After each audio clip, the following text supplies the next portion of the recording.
Eto ang latest chika. Tinanong namin ang gwapong aktor na si Donnie Pangilinan kung kaya niya bang lokohin si Bel Mariano, ang kanyang ka-love team at rumored girlfriend. Sabi niya, yes, lahat tayo kayang magloko. At choice nating magloko.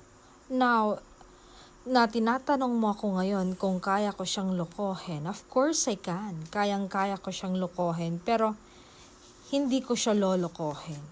Hindi ko yun gagawin. Hindi ako magloloko kasi hindi ko ugali yon. Kung may pagkakataon man na lokohin ko siya, ako na mismo ang iiwas sa tukso. Sobrang daming tukso sa paligid, especially sa showbiz industry. Madaming maganda, sexy. Pero kapag mahal mo ang isang tao, never mo magiging option ang magloko.